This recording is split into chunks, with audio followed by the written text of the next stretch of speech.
how you're all doing? It's Colin Bailey from Old Tevin TV. I hope you're all doing brilliant. This is going to be just an insight on my opinion on Jack Grealish leaving Aston Villa.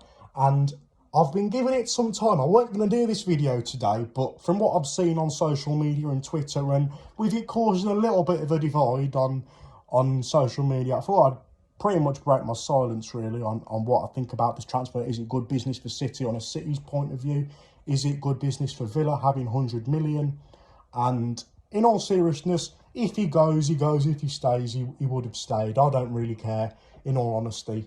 And we've got quite a good foundation in our team. And Christian Perslow said today on Villa TV that we've created a good team to replace Grealish. So we have Bailey, who's probably was one of the best wingers in the Bundesliga. And that's not me being unbiased, you know, he's a really, really good player. So I'm really happy and excited to see what he brings to the table. We've got Danny Ings, who was a completely just unexpected transfer for around 25 million. He's a great goal scorer. He'll get us goals next season, I'm sure. And we've got one of the best wingers in the Championship at the time, and that was Emi Buendia, who is just brilliant. And, you know, he's shown how promising he can be. So I'm not really worried on the attackers because we've got a really good front three. But the only problem is our midfield isn't really a good Premier League midfield. We've got John McGinn, who's, as you know, he's a class player. But we need maybe one or two other midfielders because our midfield isn't really that strong. And they haven't really had that much Premier League experience. We signed Douglas Luiz, who was a Brazilian international who signed from City, but he never really had that much Premier League experience, if you will. So, yeah, he's kind of had a little bit of a divide as well, and how well he's been, because before the pandemic era, he was one of our best players. You know, when the league started up, the 2020 season started back up, he was one of our best players. But I'm not too sure in the Canberra. He's far too inconsistent.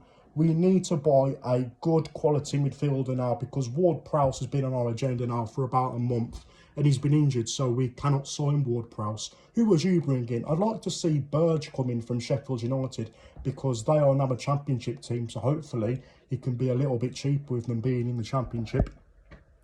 But yeah, I think with the Villa fans calling him a snake, Jack Grealish is just a little bit harsh, because he did sign a contract.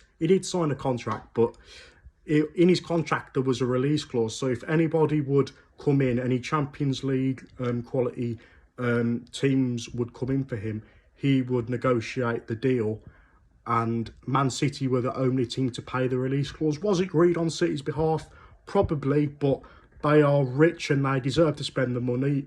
No one made up the rules on you know, financial fair play, and they're not in the Championship, are they? They're not going to get banned, I don't think, like Chelsea did. But you know, I think they're going to have a terrific window this season. They're going to try and sign Harry Kane in the next week or so. So they've had a pretty good window, and they have every right to spend their money, because we have 100 million for Grealish, and we've probably got more than that as well. We haven't got a bad budget at all now with the money that has we've got for Grealish. So if he rots on the bench for 100 million from a business point of view, I think that's a great bit of business. But I don't really know if he's going to get a look into that City team, really, because on the wing they've got Bernardo Silva, Sterling.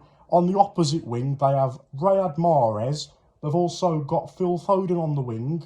And the midfield, they've got Foden, De Bruyne, Gundogan and Rodri.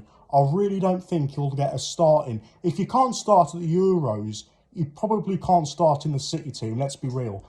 But maybe I'm being a little bit, you know, just a little bit unoptimistic, really.